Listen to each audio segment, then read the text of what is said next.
मनमोहन जी, मैं आपसे एक जानकारी लेना चाहती हूँ कि एक ज़माने में एक फ़िल्म बनी थी जय संतोषी माँ, जो बहुत ही सुपर डुपर हिट हुई थी। तो ये एक माइथोलॉजिकल फ़िल्म, और उस समय उस दौर में जो हमारी सोशल और क्लासिक फ़िल्मों का दौर चल रहा था, तो उस समय में ये माइथोलॉजिकल फ़िल्म इसने एक सुपर डुपर हिट ब्लॉकबस्टर रही है ये फ़िल्म।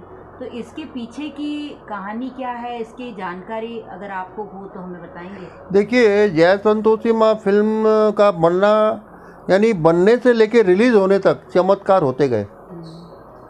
हम लोग यूज JVPD स्कीम में पिताजी ने 61 में अपना खुद का घर बना लिया था और हम लोग वहीं रहते थे। तो एक दिन हमारे घर के पास एक हिलमैन गाड़ी आकर खड़ी हुई, क्योंकि उस समय पिताजी का स्लम पीरियड चल रहा था, धार्मिक फिल्में बननी बंद हो गई थी। और मैंने जब दरवाज़ा खोला तो सामने एक शख्स खड़ा था। उससे मैंने पूछा, आप कौन है? तो उन्होंने कहा, मेरा नाम सतराम रोहरा है, मुझे व्यास जी से मिलना है। तो मैंने पिताजी से कहा, कोई सतराम रोहरा नाम का आदमी आपसे मिलना चाहता है। तो पिताजी तो ऐसे ही सहज भाव के थे, उन्होंने बोला ठीक है, मिलना है तो बुला लो। तो वो पिताजी के पास आए और बैठे। तो पिताजी बोला, बोलो रोहरा जी, क्या बात है? बोले, व्यास जी, एक विधवा औरत के पास में कुछ 60-70 हज़ार रुपये हैं और वो संतोषी माँ पे फिल्म बनाना चाहती है। तो पिताजी हल्के से हंसे और उन्होंने कहा कि देखो, ऐसा है सतराम जी कि इस वक्त ना तो धार्मिक फिल्में बनती है ना बिकती है, और अगर बिक भी गई तो चलती नहीं है, तो आपके जितने पैसे वो भी डूब जाएंगे। इसके लिए आप ये विचार छोड़ दो कि धार्मिक फिल्म अब आप बनाओ।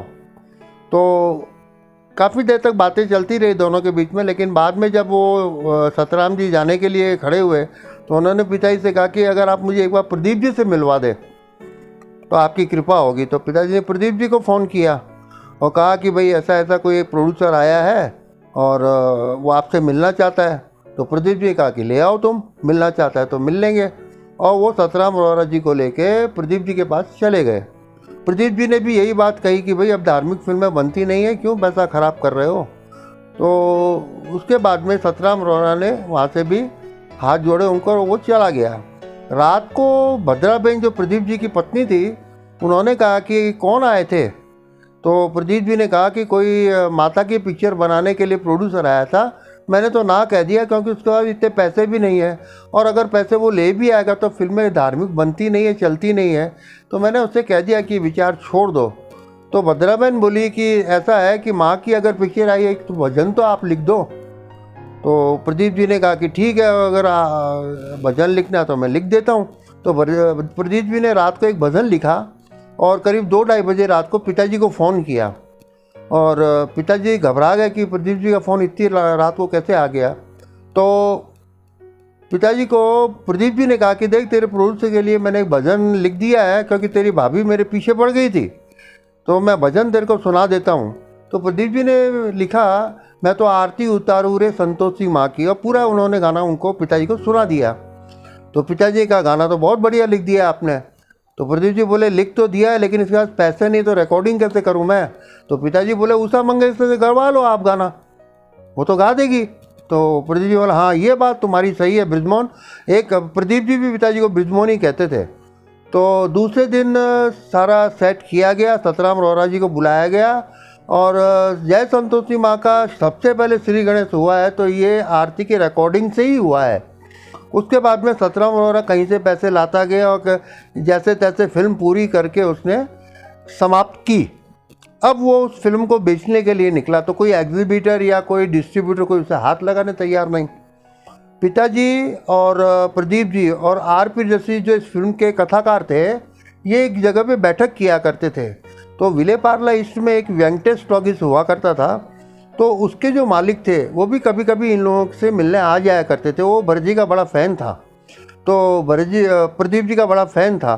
तो प्रदीप जी की आंखों में आंसू आ रहे थे। तो उसने पूछा, पंडित जी आज आपके आंखों में पानी कैसे है? बोले, क्या बताऊं, मैंने इतनी बढ़िया पिक्चर के अंदर गाने लिखे हैं और वो पिक्चर कोई लगाने के लिए तैयार नहीं है। तो बोले, कौन सी पिक्चर है?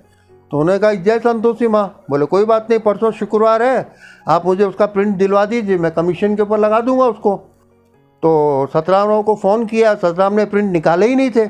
एक प्रिंट जरूर निकाला था, वही प्रिंट उसको वेंकटेश टॉकीज को दे दिया गया, और वही प्रिंट उसने शुक्रवार को गुड़ और चने बांटकर और फिल्म को रिलीज़ कर दिया।